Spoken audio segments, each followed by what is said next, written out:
Duvvada family drama అనేక మలుపులు తిరుగుతోంది. తన భర్త వివాహేతర సంబంధం కారణంగా తమ కుటుంబం పరువు రోడ్డున పడుతుందని దువ్వాడ శ్రీనివాస్ భార్య వాణి ఆవేదన వ్యక్తం చేశారు.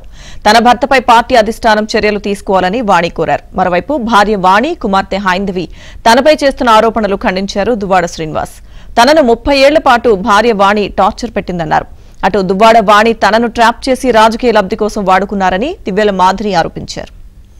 మేమేదో హత్యాయత్నం చేసామనేది మాకు క్లియర్గా అందరూ చూశారు. ఆయన ఎట్లా బిహేవ్ చేసి డ్రింక్ చేసేసి ఒక పెద్ద రాడ్ పట్టుకుని మమ్మల్ని డ్యామేజ్ చేయడానికి, అటాక్ చేయడానికి వచ్చారు.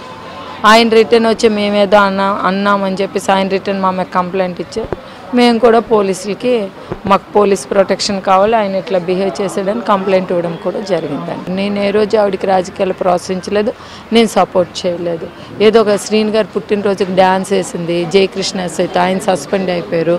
ఈవిడ కూడా ఆ రోజు చాలామంది డాన్సర్స్ చేశారు, ఒక కొండవ వేసాం, దాన్ని చూపించుకొని అదేదో మేము రాజకీయాల్లో కొండవ వేసామన్నది ఆవిడ చెప్తున్న విషయం.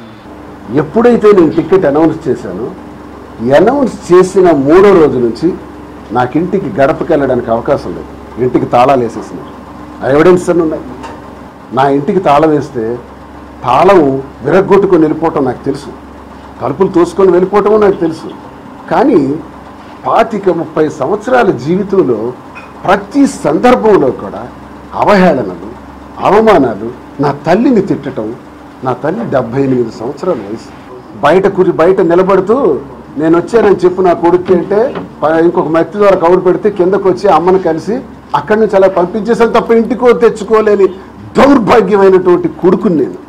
శ్రీని గారు మేమైతే పెళ్లి చేసుకోలేదు. ఎందుకంటే ఇల్లీగల్గా పెళ్లి చేసుకోవడం అనేది చాలా తప్పు. ఎందుకంటే నాకు డైవర్స్ అవ్వలేదు, అతనికి కూడా డైవర్స్ అవ్వలేదు. సో మేము ఎక్కడ కూడా మ్యారేజ్ చేసుకోలేదు. నేను అతనితో ఉంటున్నాను. అతను నాకు ఒక ఫ్రెండ్, ఒక ఫిలాసఫర్, ఒక గైడ్, అన్నీ అతనే నాకు. ఎందుకంటే నేను సూసైడ్ చేసుకోవాల్సిన సిచ్యువేషన్ వచ్చినప్పుడు నువ్వు అలా ఏం చేసుకోవద్దు, నీకు నేను ఉన్నాను, నీకు ధైర్యంగా ఉంటాను, నువ్వు అధైర్య పడుకో, నాకు ధైర్యాన్ని ఇచ్చి నన్ను అతను ఒక సెక్యూర్డ్గా ఉంచుతున్నారు. దాంట్లో తప్పేమీ లేదు కదా. నేను వాళ్ళ ఫ్యామిలీలో సహజీవనం ఎలా అవుతుందండి? అడల్టరీ అనుకోవచ్చు కదా. సహజీవనం అనేది పెళ్లి కాని వాళ్ళు చేసేది సహజీవనం అంటారు. పెళ్ళైన ఇద్దరు అమ్మాయి అబ్బాయి చేసేది అడల్టరీ అంటారు. అడల్టరీకి ఎక్కడ సుప్రీంకోర్టులో కూడా ఇది ఏం లేదు.